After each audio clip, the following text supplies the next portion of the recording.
Okay, this is Parada on Politics. Like, subscribe, give me some of that subscriber love. Make my wife less than 1/6 of my subscribers. We need to reduce her role to under 10% shareholder on opinions.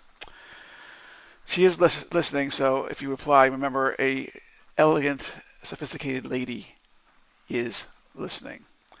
This is about a report from MSNBC that Ohio is worrying the Trump campaign, as is Texas. Ohio is worried to them because they have J.D. Vance from Ohio, and some internal polls shows they are losing Ohio. That is quite shocking. What does that mean? That means that Kamala Harris and Governor Walz of Minnesota, Tim Walz, are going to visit merely to force Trump to defend the state. I don't think they're going to spend a lot of money. I don't think they have to spend a lot of money because they're getting a lot of free publicity now anyway. Now that could change, but it also could just roll right into the L word, the landslide word I used a couple days ago in a report, and that could be the end of Trump, which would be fine. Yeah, I don't wish him ill health. I just wish him bad political luck. I think he's bad for the country in the area, in the realm of politics. Talking, eating my words. Okay, very good. I So here's the logic, and this is Trump logic, although it's on background. They were falling behind in the polls due to the Kamala Harris wave of free publicity. So they're going to have to spend some time in the state. It's not be embarrassed.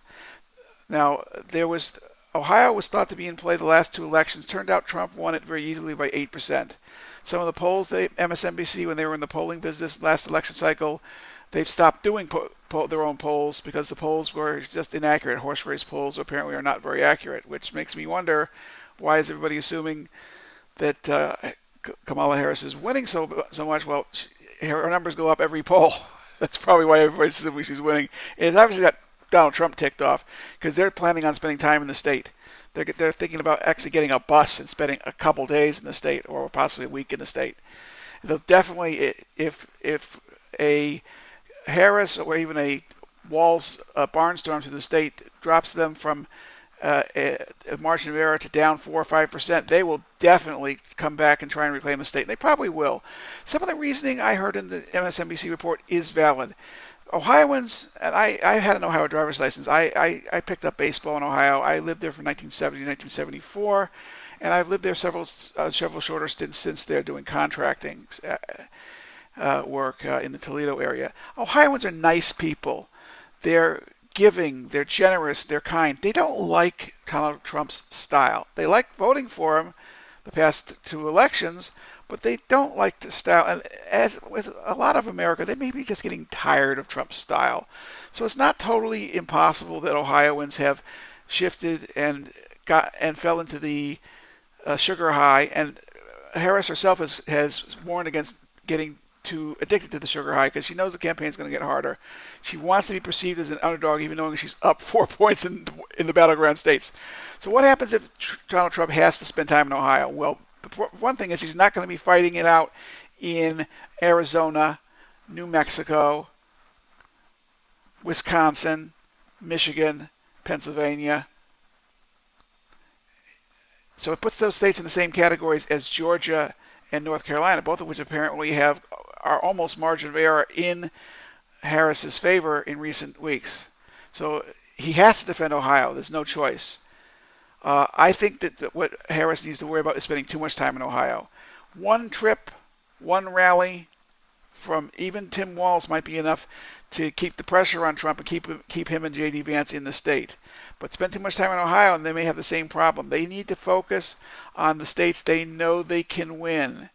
That is Wisconsin, a little bit of Minnesota, just because Walz will need a break once in a while. Michigan, Pennsylvania. They need to fight it hard in North Carolina, a state that the Republicans only won by 1%. Georgia, Democratic state, last cycle, definitely worth fighting for. Arizona, Nevada, states to definitely fight for also. And nothing more. Don't worry about Texas or Florida. Or wait, maybe Trump has to worry about Texas also. let's see what's happening with that. Trump won Texas by 5 points last year. Recent polls show Harris has turned the state from solid red, 10% lead, to under 5% lead, and she's making gains in Hispanics, where Trump was beating up on Biden. Yeah, Texas may be worth a visit. Again, I outlined a strategy whereby she raises money in Texas because there's lots of Democratic money in Texas. She stops by. I would not spend a lot of money on advertising in Texas. But again, if she makes a feint at contesting Texas without shortening her schedule on the real battleground states, she keeps the Trump campaign on its back foot. So they're talking about spending time in Texas. They're talking about spending time in Ohio. That's not good for them. What would my strategy going forward for the Harris campaign? I'll give you the mini version of that right now. My strategy for the Harris campaign is every single week or every other week, the big battleground states get visited.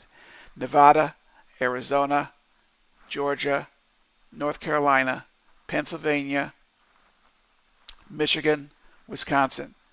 And when I want to give the wind-up at Eveready Bunny Walls a day off, he can do something light in Minnesota and spend a night at home, or the governor's mansion, wherever he lives in Minnesota.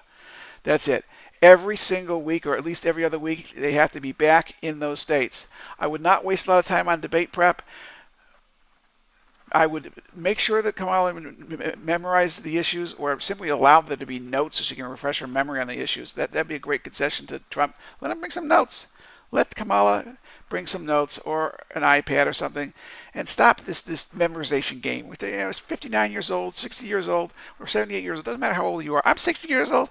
I work in IT. I take notes. I have a whole OneNote document and some encrypted documents with important stuff I need to know to do my job, complicated stuff I need to do to make a video or to do certain tasks that are hard to remember. So stop this memorization. You're wasting the candidate's time and not letting them have notes. Don't waste time on debate prep. A couple days tops. Don't come off the campaign trail. Make sure that Walz and Harris are visiting those states once every week, at least every 2 weeks, every one of the top battleground states. Again, debate strategy quite simple. Stop the memorization, come up with some cute lines, try and come up with some, there he goes again, Ronald Reagan, or Ronald Reagan again, I will not hold my opponent's age or inexperience against them. They need a line like that to fire up the debates. But the bottom line is she can debate as long as she has access to the facts and figures. So don't try and play the memory game with Trump. Trump will still, even if you let him have some notes, will not be able to find his way around the notes as quickly because he's got clear signs that he's slowing down. Harris is moving quick. Don't make her memorize stuff. Have her have a couple of good zingers and have her debate prep, the kind of debate prep that lets her look at notes. There's no point in having a pissing contest.